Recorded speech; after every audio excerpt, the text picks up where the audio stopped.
That's the key. A bit like Parker has to hurt Dubois, Shiraz has to make Adames feel the power. You knew walking to the ring, this I need a miracle. Yeah, I need a miracle. Beterbiev, Bivol.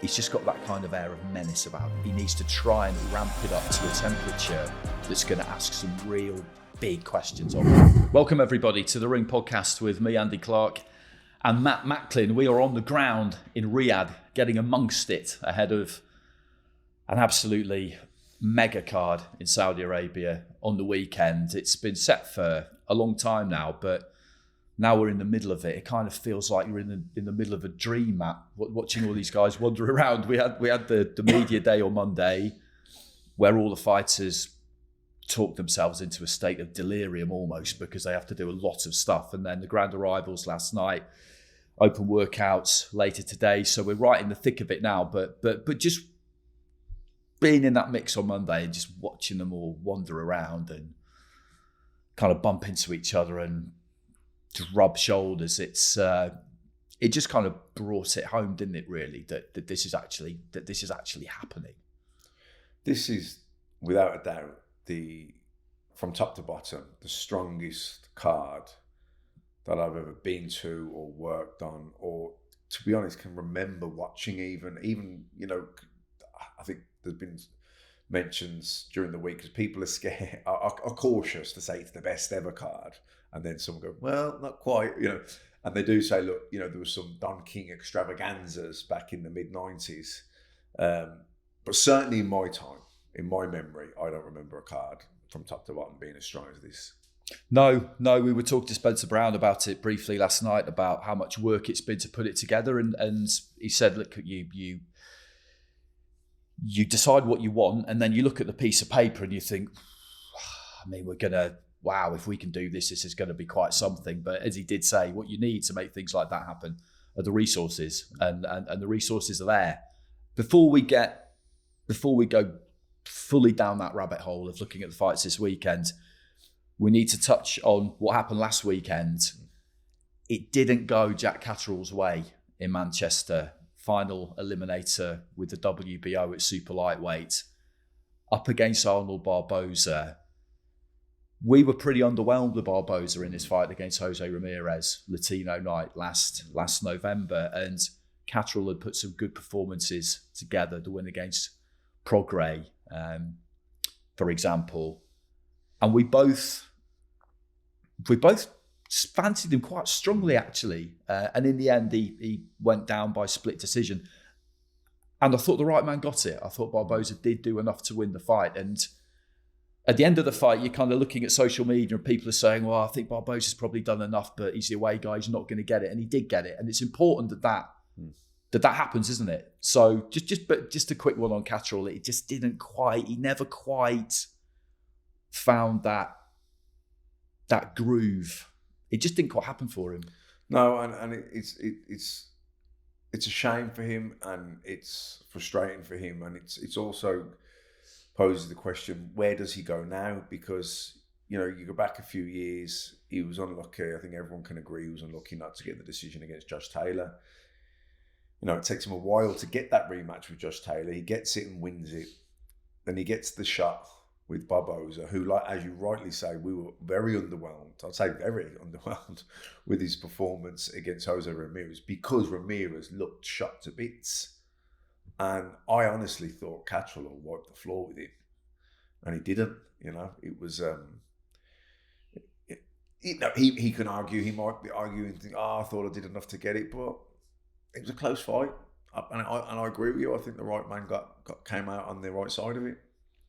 Yeah, it is a shame because he's very likeable, Jack. He did a really entertaining spoof of himself, basically boring Jack Catterall on social media in the build up to the fight, and he's got something about him, and I just always loved the way that post Taylor, the first fight, he didn't cry about it particularly. He just kind of got on with it. I know Josh Taylor had a lot of fun with him with the kind of call the police thing and all the rest of it, but that was that would have been hard to take. But he rebuilt. But this was the chance. This was the chance, and as you say, we'll have to wait and see what happens for him now. It's like, is it 3 or 4 years of frustration was supposed to get put to bed on that night, and it didn't. No, it didn't. It didn't. The night before, over in the US, we saw Keyshawn Davis become world champion at lightweight with the WBO, putting Dennis Berinchik away in really good style. Actually, he was on top of him from the beginning, to be honest, and then sunk him with a wicked body shot. And there's possibilities with him. I mean, he's already a world champion now, but he was an Olympic Games silver medalist. He did final parts of camp with Shakur Stevenson in Vegas. They're good friends. And he sells a ticket. You know, he can be a hometown hero in Norfolk, and that is what you want. Yeah, he can be. He's not just a world champion now. He's a rising star. Like I say, US Olympian medalist as well. I think the future is very bright for Keyshawn Davis. Yeah, agreed. We won't talk about that too much because Chris and Sergio will get into US stuff more than us. But on that note, let's turn our attention to the weekend and to the UK interest on that card, and it's significant. There's plenty of it. We will, of course, get to Beterbiev against Bivol, but we'll start with Dubois against Parker because, I mean, this is a fascinating fight because they're the two form guys, aren't they? They're the two form guys. They're both on a great run. If you look at the world heavyweight scene, then Usyk's, of course, the number one. But on current form, the top three is Usyk and then these two. I mean, it has to be, doesn't it? It has to be. I think so. You look at Joseph Parker's run. He stayed active, stayed busy. You know, that relationship with Andy Lee just seems to go from strength to strength. I don't want to be a revisionist on someone's good performances or wins, but you can see it. If Dubois let's say, for example, Dubois went through Parker, you'll have all the naysayers going, but those wins against Wilder and Zhang, they'll all of a sudden put them down, won't they? But at the time, going in, nobody was picking Parker to win either of those fights. No, they weren't. And it's a different fight, this one with Dubois, because he is 27 years old. He is in the form of his career. His confidence is at all-time high. And he's got Zhang's got slow feet. Zhang, even though he's a monstrosity of a man, he can bang in the southpaw, he's slow and pretty cumbersome, and you know what I mean? He's methodical. So Parker was able to maneuver and keep him turning, keep him resetting, and stay out the way for the 12 and outpoint him. He won't be able to do that with Dubois. He's going to have to stand his ground at some point in this fight. He's going to have to get Dubois' respect. Otherwise, Dubois will just run all over him. You know, and he's got to try and break the momentum of Dubois coming forward. Dubois, he double jab right hand. He comes in behind the double jab. He ain't just that. He's got left hook. He can go the body shots. The uppercuts are good. But, he comes in behind the double jab. And I guess Parker's got to try and work off that jab. He's got to try and turn Dubois' best asset into his biggest liability. So if he can try and use the feints, take little half steps, try and get Dubois to overreach with the jab, overcommit, come over the front foot a bit, then he can walk him onto shots, slip outside the jab, come over with the right hand, or come underneath with the uppercut. Or equally, sometimes what I've noticed with Dubois, the elbows can come up a little bit as he comes in with the jab. He can slip inside that jab, left hook to the body, left hook to the head, right hand. He's in then. So I think Parker can't just move and box against Dubois like he did with Zhilei Zhang, because Dubois ain't Zhang. Do you know what I mean? Zhang is, big and strong and a bigger hitter as he was and everything. He didn't have the feet. Dubois has got the feet. So, this is a different fight for Parker. Yeah, it's really different. It's really different. And I've been watching the YouTube episodes he's been putting out ever since, they started about 2 days before the fight was actually announced. And they're really well done and really interesting. And it follows him to Dublin, where he's training with Andy, and you get to see inside the house what the setup is like. And his S&C guy and nutritionist, George Lockhart, they've been working towards him putting weight on. There was a bit in one episode where they talk about his target weight, and Lockhart said 120, which is 264, which is 18 stone 12.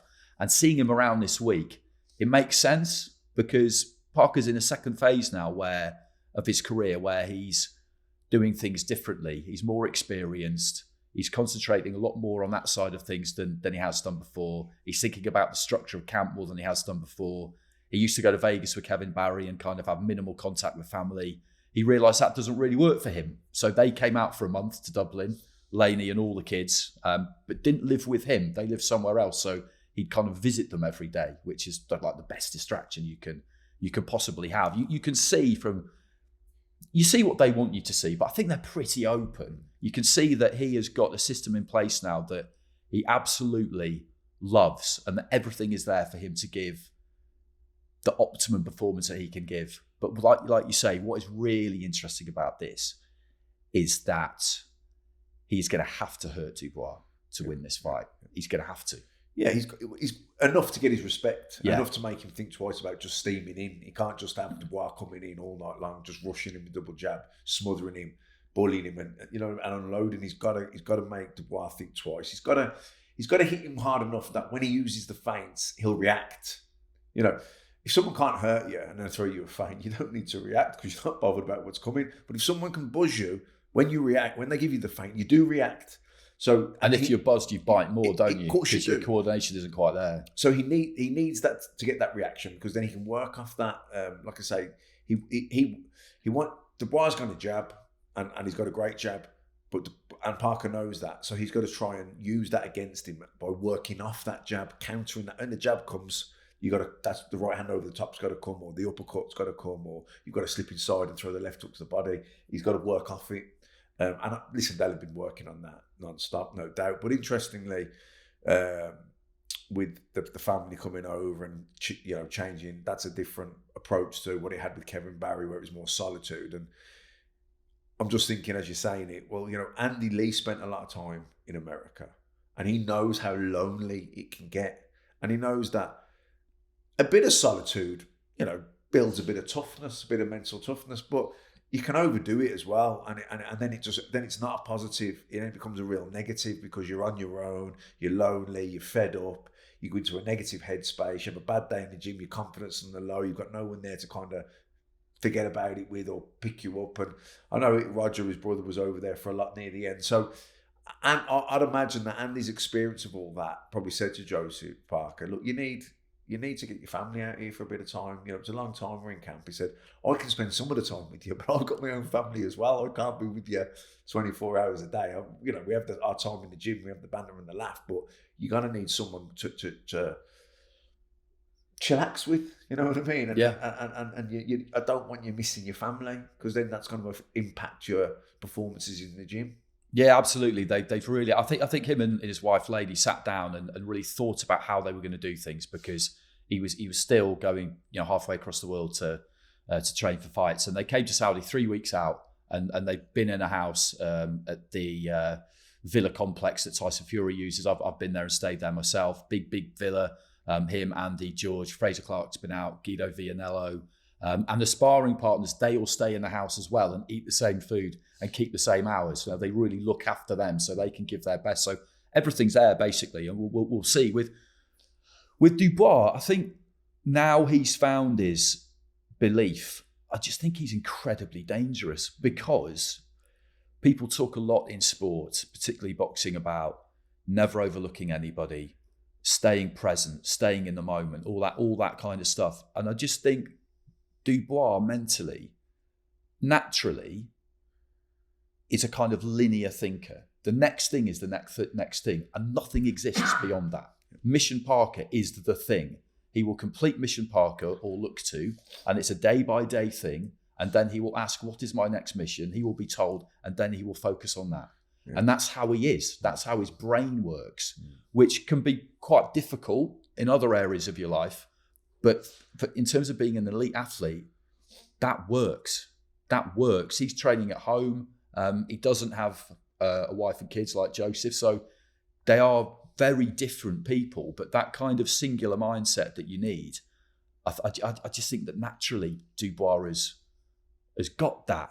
And now that he's found that belief in himself that there are two choices when it gets hard. One is you can go under, but the other is you don't. And once you've I think it works both ways. People say once you've gone under once, you're always more likely to do it again. Yeah, maybe. But if also you've made the other decision, then maybe that's the one that you're always going to go for. And that's why I think the Miller fight, and particularly the Hrgović fight, were game changers for his career, because it got hard. It got hard in there with Hrgović, and he didn't go down and stay down. He came through the fire, so to speak, and came out the other side and got the win. And I remember, I think we were talking off air one time, I said that was a crucial moment in Dubois' career, where he bit down in the gum shield when the going got tough, came out the other side of it, and that was key going into the Anthony Joshua fight. And even though it didn't get hot and heavy from the Joshua fight, we thought beforehand at some point it would have done. As it happened, he just jumped on AJ, and to be honest, I don't think AJ really recovered from the first knockdown in the first round. But it's definitely a new Dubois. This is a man now that's had his downs in his career. He got a lot of backlash after the Joe Joyce and the Usyk fights. But he's now 27 years old. Not a veteran, but he's seasoned. Yeah, lots happened. Lots happened in his career already. Like I say, he's had those 2 losses. He's suffered public turning on him a little bit and all the rest of it. And now here he is. He's on a real run with big wins against Miller, Hrgović, AJ. And he's proven as well that he carries power late on. He's not just one of these heavyweights that's dangerous early, explosive early, and then it kind of dwindles. He carries his power late on, and he can go at a pace, and he puts shots together, he punches in combinations. And, confidence is key in any sport, but particularly in boxing, an individual sport. And that, right now, the man's on fire. Yeah, he is. He absolutely is. It's just a really, really good fight. It's going to be absolutely fascinating to see how it plays out. And as I said, as personalities, they're entertaining in different ways. They're good to be around. They're fun to be around. Parker's call out videos and spoof film scenes and things like that are really, really fun. And actually, just watching him on these things wander around Monkstown, I think they're in, where Ballybrock, BC is. He's wandering around in the freezing cold in a long coat, shorts and flip-flops. And it just brought back to me something somebody once said to me, which is that only 2 types of people wear shorts in the winter: athletes and lunatics. The Venn diagram of that, there's quite a lot of overlap there, isn't there? I think there's a fair proportion of elite athletes. I would definitely say they were lunatics. Let's move on to Hamza Shiraz against Carlos Adames for the WBC World Middleweight title. This is another really good fight. Adames is somebody that people who listen to this, they'll know about him. The wider sporting public, the more casual boxing fans, not necessarily. And when that's the case, the home guy, the one you know more about, tends to get backed more strongly than maybe is actually a fair reflection of the fight. Adames is a tough fighter. He will come forward. He will put you under pressure. He's relentless. He had a big amateur career. He's from the Dominican Republic. He's been training in Vegas for a long time. He's with Ismael Salas.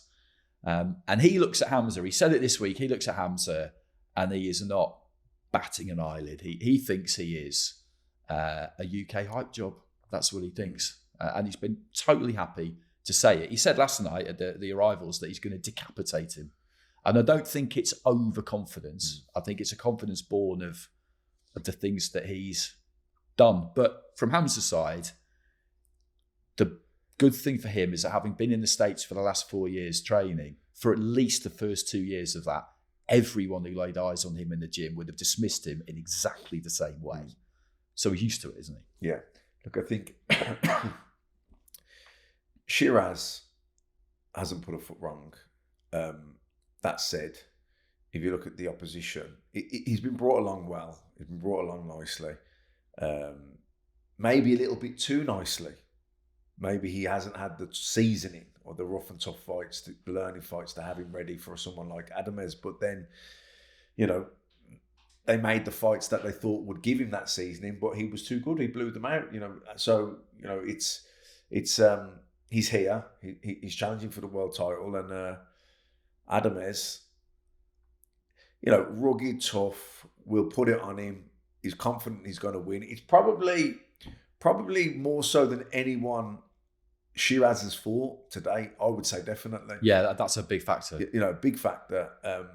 Did Tyler Denny really fully believe to his absolute core that he was going to beat Shiraz? Maybe he did. I don't know. But he was certainly publicly a big underdog going into that fight. He'd been on a great run. Mine's got blank. Denny. Been on a great run, but I think most people felt going into the Shiraz one, the fairy tale ends here, and it was a pretty brief, painful encounter for him. And before that, Shiraz, he fought Liam Williams, blew him out in a round, but Williams, was at the back end of his career. So, there's, I can see where Adamez is coming from. But he has been in America. He has been in the gyms. He has had quality sparring. And listen, some of those spars, when you're sparring someone you don't know and they're from another gym and that, it's a fight with 16-ounce gloves on. And you want to know where you stand. And that's what sparring, you're gauging where you're at. And, they're confident. So it's I think this fight's probably the sleeper on the card. Could well be. Yeah. Could well be. No, me too. And if he does get the win, Shiraz, then it's a big win. You've taken down a good champion. I mean, he was elevated from interim champion to full champion, Adamez, because of a situation with Jamal Charlo. But then he had a fight against Terrell Gaushet, and I thought he won that fight comfortably. It was kind of a weird fight, but he didn't have to do that much, to be honest. And I know Terrell Gaushet because he used to train with Manny Robles in the Rock Gym in Torrance, just outside of LA, and I remember sparring with Jason Quigley there for my last fight, and I knew Jason obviously, and he's a good lad, and Terrell was there, and he was an Olympian himself, and he was training that. So Terrell's a good fighter, decent fighter, good fighter. So he, like you say, Adamez won that pretty. Yeah, I thought he did. It was people were kind of had mixed opinions on it, but I just thought Gaushet was a bit too cautious. Did come into it in the second half of the fight, but he was already too far behind. It's interesting. He's got one defeat at Adamez against Patrick Teixeira a while ago now, who, in terms of his dimensions, is tall and lean like Shiraz, southpaw rather than orthodox. And he won the fight, Teixeira. He was losing it at halfway, and it looked to me like he was going to get ground down and stopped in the second half. And the seventh round, the first 2 minutes and 30 seconds of it, made me even more sure of that. And then right at the end of the seventh, he hurt him, put him down and hurt him badly, and then swept the second half, mixed it up, keeping him at range with his long reach, and then digging his toes in and getting that leverage at mid-range, which is something that Shiraz in particular can definitely do. That's the key. A bit like Parker has to hurt Dubois, Shiraz has to make Adamez feel the power early, or he won't be able to keep him off. The early stages are pretty key. Yeah, but I think with Adamez, he's the more seasoned of the two, and I think it's we need to see the performance from Shiraz to get the win. Yeah, yeah. I think Adamez is that guy where a bit like Chisora the other week, what he's going to do. You won't know, you will think but you won't know until you're in there with him whether you've got enough to stop him doing it. And yeah, I can't wait for that, because I think the early stages will be really, really, really important. He's got that star power, Shiraz. Like, you really look at him and you think, it's really going to work if you turn out to be that guy, because he carries it well. He's got bags of star quality. Yeah. Talks well, holds himself well. Confident but not arrogant. Yeah. Good looking kid. Do you know what I mean? You could see if he can keep winning, he could be a star. Yeah, absolutely. Got a great fight at light heavy between Callum Smith and Joshua Boazzi, an all British fight on the card, a fight that would happily headline any show in the UK, no question about that. And actually, a bit like Beterbiev Bivol, this is an example, I think, of a fight that wouldn't happen, actually, were it not for the situation we have with Riyadh season, because I don't think that would sell as a pay-per-view headliner in the UK. it's just not a fight I thought we would see, but unless it was going to be here, and it's just it could be an absolute belter because we know what happened with Beterbiev with Callum Smith. He didn't say it at the time, but camp had been a bit of a disaster as it turned out, and you can't have that. You know, when you're fighting someone like him, everything has to go perfectly. It was a similar kind of thing with Canelo, and you know that better than anybody because when you fought Golovkin, you needed that camp to go absolutely perfectly. And it was a bit of a disaster. Yeah. So when you got in there on the night, like you knew walking to the ring, I need a miracle. I need a miracle. And Callum Smith would have known the same thing when he walked to the ring in Canada last year. And that's not a good feeling. And then what happens. And he, like you, he didn't say anything at the time. But it was kind of good to hear because it suggests that there still could be plenty left there. Yeah, people don't want to, well, certainly myself, and I'd imagine it'd be the same for Callum, ultimately you went ahead with the fight. So I don't want to then the next day or on the night be crying, oh, well, this never went right and that never went right because you went ahead with the fight. But as the months or years go by, I don't mind talking about it now because it's not like I'm crying over what happened. You know, I'm just telling the truth, what happened in context to whatever the conversation might be. And like Callum, he didn't say anything. He took the loss. He never made any excuses. But in conversations since off camp, you know, he said, look, this one didn't go right for me. That didn't go right for me. So it makes sense and why he didn't perform as well as we thought. On top of the fact that Beterbiev was really good. It's not just what Callum didn't go well for Callum. It's how good Beterbiev was as well. So there's always those two things going on. But I do think there were reasons why Callum didn't, apart from the fact that Beterbiev is so good, I do think there were reasons on Callum's side of the fence why his performance wasn't as good as what we probably thought it might have been. And if he is tip top for Buatsi, and it's a better Callum Smith fighting Buatsi than what fought Beterbiev, this could be a really, really tough fight for Buatsi. You know, it could be one he doesn't win. You know what I mean? Like Callum Smith, we were talking about knockout merchants and, you know, KO highlight reels. And if you look at Callum Smith's knockout, he's got some serious highlight reel KOs, you know, some scary knockouts. Oh, yeah. You remember the one at Spurs against Castillo? Frightening. Where he was on his back with his leg twitching. I mean, you'd seen something a bit like it in amateurs, but I'd never seen anything like that before. And you're literally looking at Castillo across the ring and you're thinking to yourself, I could be watching a man in his final moments here. And that was a right hand, and he's unleashed left hands. Luke Blackledge was one we commentated on, which we didn't see again on the night, and I've barely seen since because he was just bang out cold before he hit the floor. I mean, he is a massive puncher when he gets it right. And Buatsi can get hit. You know, Buatsi does get hit. You know, he wouldn't want some of the shots he's been caught with by, I don't know, even Dan Aziz, for example, he was getting caught a bit, and Willie Hutchinson. I don't think he can afford for his defences to be as leaky like as that against Callum Smith.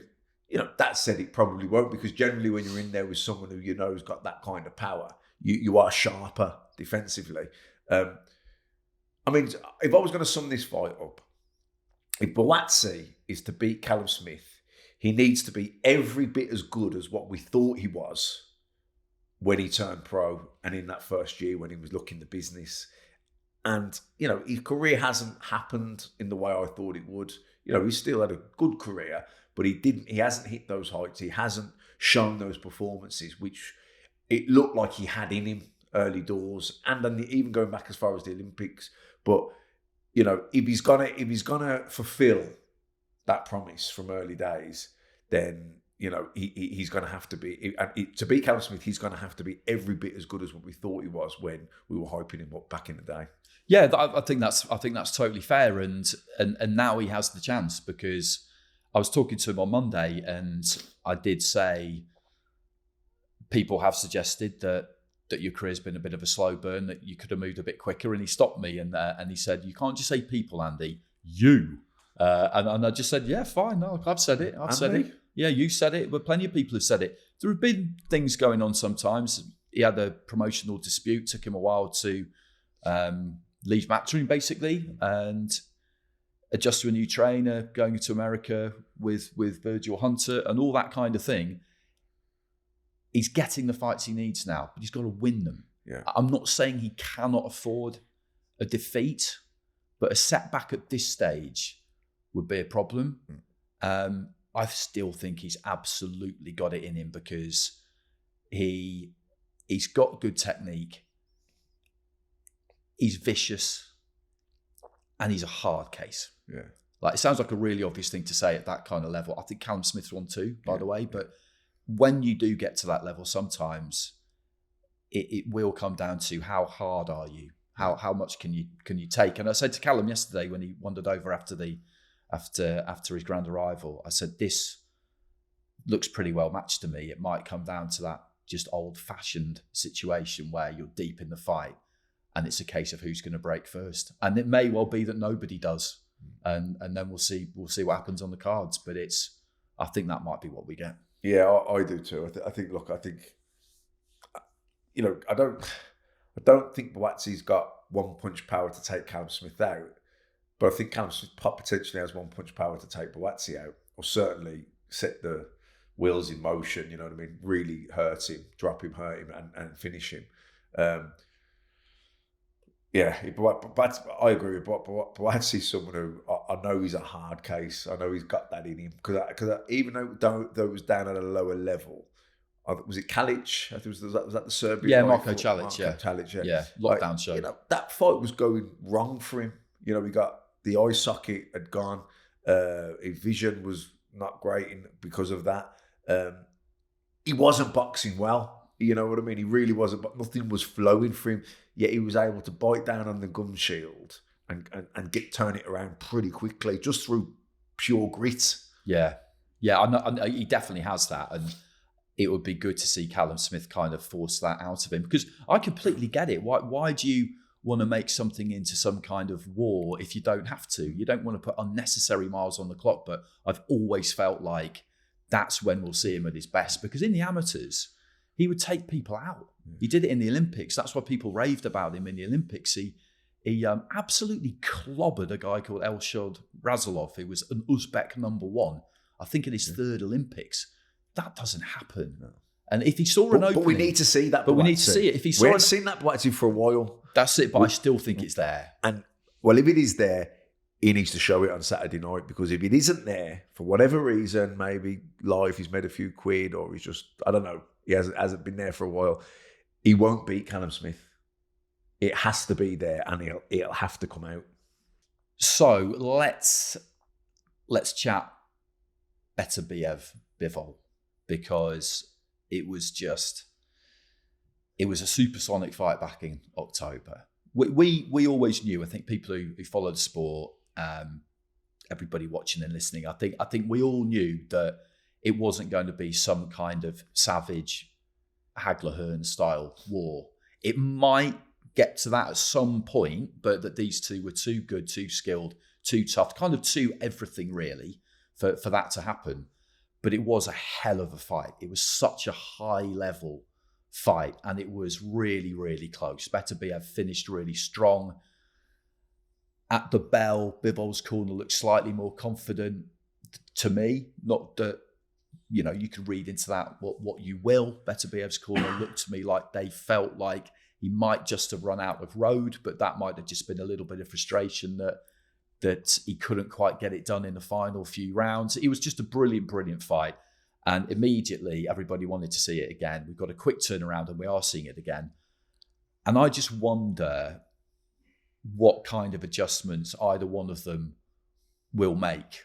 The more I've thought about it, the more I feel like Bivol needs to try and pick it up and try and operate in a gear that maybe at 41 that Beterbiev can't stay with. That doesn't mean that he needs to get old overnight or anything like that, or he gets in there and it looks like the wheels have fallen off. But he needs to try and ramp it up to a temperature that's going to ask some real big questions of him, because he is the younger guy. But that's a risk. It is, but it's also a risk by not doing that and allowing Beterbiev to be comfortable at the pace where he's going to come on strong again. Because Beterbiev is going to come on strong at some point in that fight, and can Bivol go with him when he does? he's the younger guy. You would imagine that fight, while it wasn't a grueler, it still would have taken a little bit out of both of them, as every fight does. The concentration levels. You know, that's tiring in itself, of course isn't it it? is. There's no room for error. When you're fighting someone like Beterbiev, who hits as hard as he does, there's no room for error. And there was no error in that regard in defensively with Bivol. His ring generalship, how he was able to like maneuver off the ropes and get back into the center of the ring and make Beterbiev reset, come again. And, because that's what it was. He was trying to maneuver and pin Bivol on the ropes into the corners, but Bivol never really got pinned for long, and he was quick with the combinations. And to maintain that for 12 rounds with that level of concentration, with that level of movement, with that level of sharpness, not making mistakes, keeping your shape, that's all energy sapping over the 12 rounds. Beterbiev finished stronger. Now, did Bivol use up a bit too much energy? Did he not quite pace it right? Or did he feel he was ahead on the cards and it was more, that Beterbiev felt he needed the rounds more? He was certainly getting that talk from the corner. Yeah. It's always saying, no, I was just cheating him up. Well, I don't know. We heard the corner in real time, and you were telling him. At the time, I made them right. I made them right. It was really, really close, and I've watched it back purely for enjoyment a couple of times. I don't watch fights back. We don't keep an out-and-out scorecard anyway, but doing what we do, you do have to give people a read on what you think is happening. It's part of the job. We're commentating, but we do keep an unofficial scorecard, albeit we are not judges. We're doing other things. Keeping a scorecard is like our fourth or fifth thing, and we're only doing it for a bit of a steer, as you say, on the commentary. And we're scoring it round by round, as the judges score it round by round, and we add up the score at the end of the round and at the fight, and it is what it is. And my card at the end of the fight was 114. I picked Beterbiev beforehand. But if coming into this fight, I fancy Bivol. So. Yeah, it's just we're off to see Beterbiev train later. We did it back in October, midnight at the Mike Tyson gym, and it was just great because you watch a guy just do something he's been doing for years and years and years, and he's so familiar with it. He didn't have any music; it was just silence, and you watch him do his thing and. Probably quite eerie at that time. Yeah, it was. Yeah, it was. It was really, really good. It's that's the gold, that kind of access. It's just, and you just stand there and watch, and you don't say anything, and you stay out of the way. I had a quick chat with John Scully because I was just really curious to see what it's like taking him on the pads, because obviously he can crack and stuff like that. They're both good teams to be around. They're both interesting guys to be around. They don't say loads, but they do let you in every now and again when it comes to the elite mentality. And they won't give predictions because they feel it's disrespectful. They're not interested in trash talking. They're both from, as Bivol described it to me yesterday, he thinks it's a cultural thing. They're both from, Soviet countries was the way he described it. And he says, and in that culture, trash talking somebody else, that cheapens you. Yeah. That's the way they look at it. And they just will not go down that road. But also because they know at the highest level, when that bell goes, you don't know what's going to happen. You don't know. And people who say this and that and the other, it's like, he told me a funny story before the last fight where he said, I don't understand people who just seem so sure of things. I was getting some work done on my apartment, and this guy came in and said, okay, we're going to do this and then that and then this and then that. And he said, I was just like, how can you say all of this with such certainty?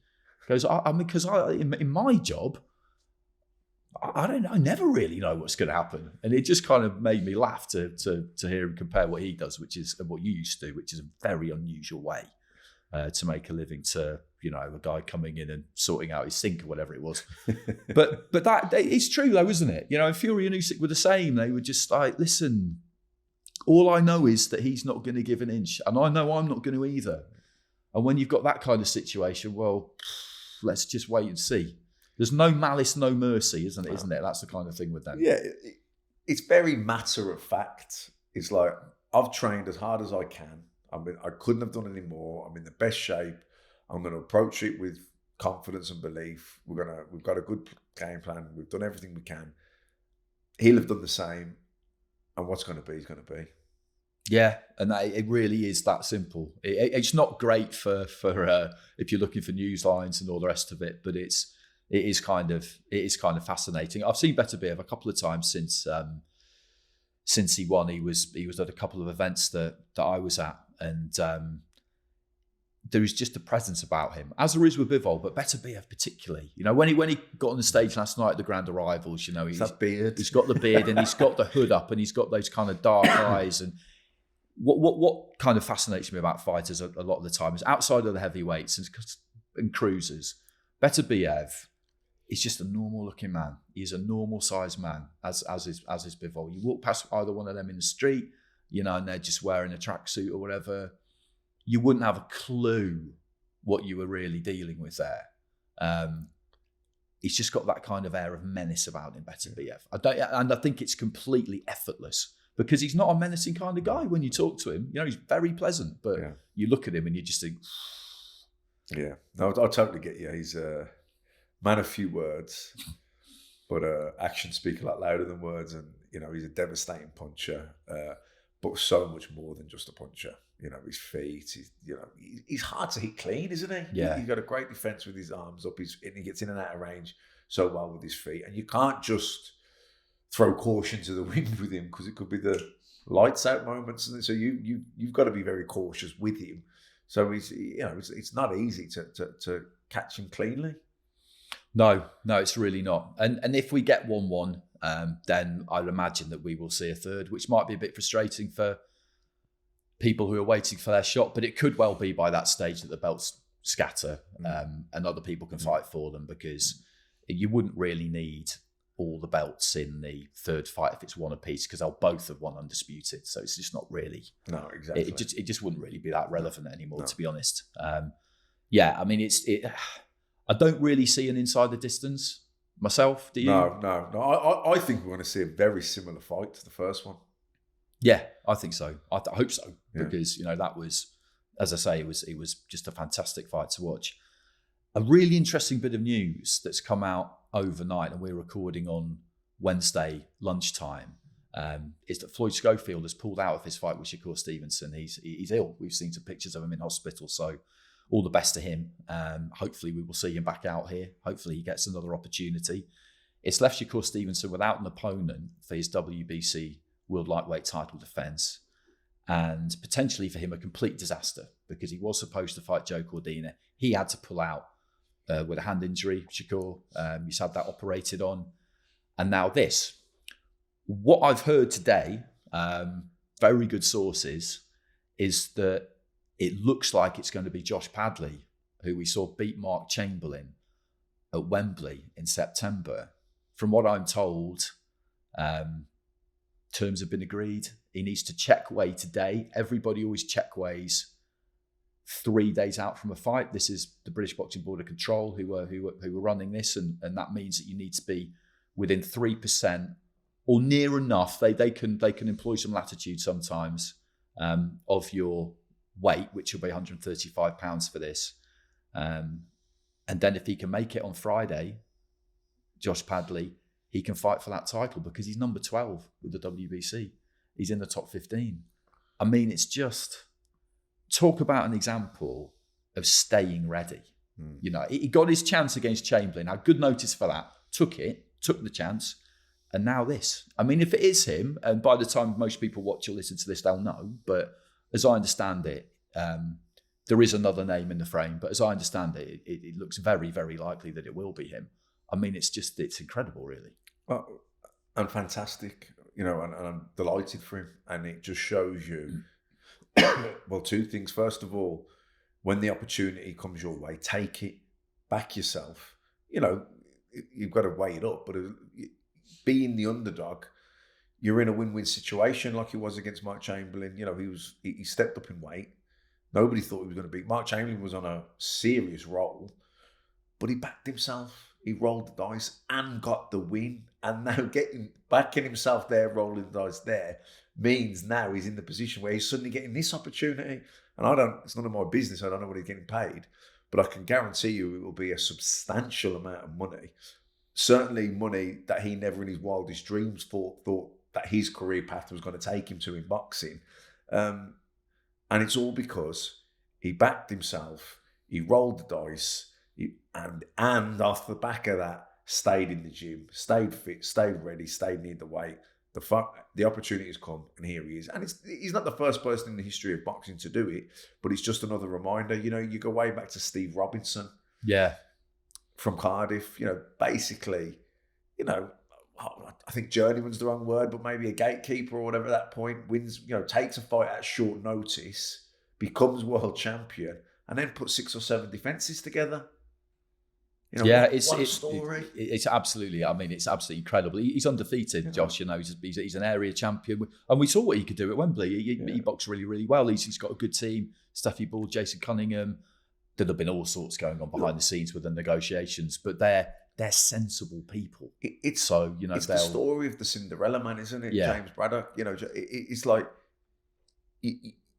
that happens in boxing. It does. You know, it happens. So fighters out there, you know, that these opportunities come your way.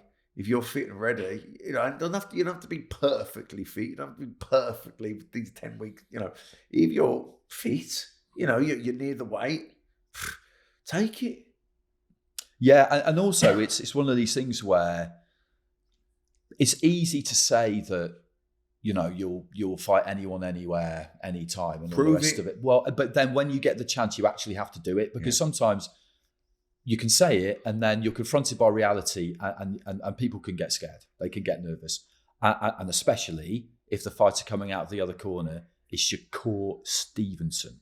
Now, people might think, oh, but he's not some kind of renowned banger. But there are levels in this sport for a reason. He is a very, very good fighter. And he'll be desperate for this to happen, for someone to come in and take this at short notice. Because, like I say, the thing with Cordina happened. He's left Top Rank. And if this doesn't happen, then, God, he'll be so frustrated. I mean, he'll be one of the most frustrated people you could ever come across. It will happen, because they will, you know, there was someone will be willing to step up. I just hope that it is, you know, Steffi Ball's kid. His name's Josh Padley. Josh Padley, yeah. So, because, you know, I just love to see it for him, but it's you know, it's like, look, if you're the Olympic gold medalist and you're the guy that the promoter signs to a multi-year deal and you're guaranteed X amount for your minimums, then you can have these things in your head where I'm going to have X amount of weeks notice and blah blah blah.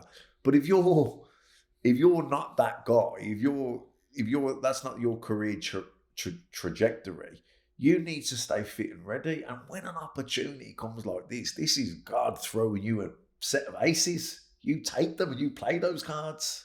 Yeah, you absolutely do, and like I say, by the time most people watch and listen to this, they'll know what the deal is and what's happening with that. So hopefully we haven't taken a complete flyer with it, but yeah, my sources told me that is likely what is going to happen.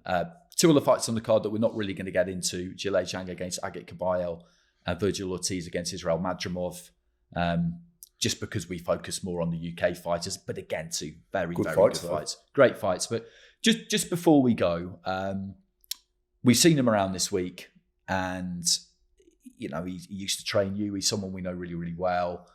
Joe Gallagher made a statement earlier in the week about his cancer diagnosis, and you know,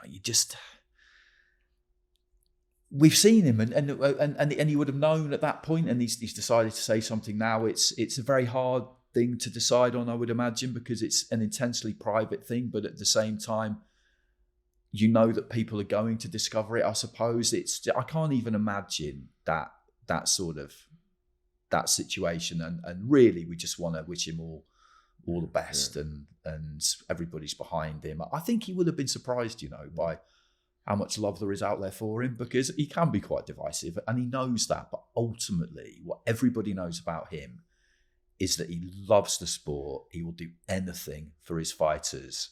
And what can ever possibly be wrong with that? I texted Joe, you know, wishing him well and saying I'm sorry to hear, and I was thinking of him that. And just to try and bring a bit of humour, I said, listen, Joe, as soon as cancer realises what they're dealing with you, they're going to run a mile. There's going to be easier people to infect. You're far too tough for that. And he's a driven man. We've had conversations. Yeah. He's a passionate, driven man. Eats, sleeps, breathes boxing. I would say Joe Gallagher is probably the most driven man I've ever met in my life, in any walk of life. And that's saying something. Yeah, really is. That is saying something. So yeah, I just wanted to mention that at the end because people will be aware of it. He's out here this week. We see him a lot, and yeah, all the love in the world to Joe. Okay, that wraps it up for this week. We will be back next week, and we will be back with some reaction to the card. Big week next week, actually. There's quite a lot planned on the Eubank Ben front. I mean, we know that fight's happening on April the 26th, of course, at Tottenham Hotspur, but there's plenty planned. Those two will be unleashed on the public. And I think the build up to that fight generally is going to be extremely interesting because there are two people who know how to sell a fight. And I really think that as time goes by, that will just crank up and crank up and crank up because demographic wise, we won't really get into it now, but it just occurred to me the other day, Matt, that demographic wise, if you're a younger fan, you know who they both are if you follow the sport. And if you don't follow the sport that closely, you still will because of the surnames. If you're my age, 40 plus, say, I'm 47, but if you're 45 plus, you will remember it the first time around with the dads. There's no way you won't because it was everywhere. So basically anyone of any age who's a sports fan can get pulled down this rabbit hole. Yeah. Easy. No, definitely. I was 8 years old, I think. Was it 1990, the first one? Yeah. Yeah, so I was 8 years old. And I remember watching that fight live with my dad and everyone, Sunday night, at the NEC. Sunday night. So it was in Birmingham, the NEC. Yeah. I wasn't at it, I was watching on television, but I remember the house being full and everyone talking about the fight. And it was one of the, when people talk about what got you into boxing, it was probably prior to that, it was Mike Tyson, Frank Bruno, Tyson, Larry Holmes, those fights. And my dad, because my dad was a casual fan. But certainly Ben Eubank, with it being up the road at the NEC, I can remember vividly. I can clearly remember the excitement around it. Yeah, me too. It was really kind of it was transformative for me. Really, I was already a big fan, but that just got it. After that, there was no hope for me. After that, I was in. Then. Yeah, I was in then, and it was over. Okay, well, that's going to be fun and games, that definitely. But before that, we've got Saturday, which is going to be absolutely mega. So we will leave it there. Very much looking forward to it on Saturday night. I'm sure everybody else is. So many amazing fights, so difficult to predict exactly what is going to happen. Generally, something pretty unexpected happens. Boxing almost always delivers that. So I think we can say with some confidence that we're in for a cracker on Saturday, and we will catch you again next week.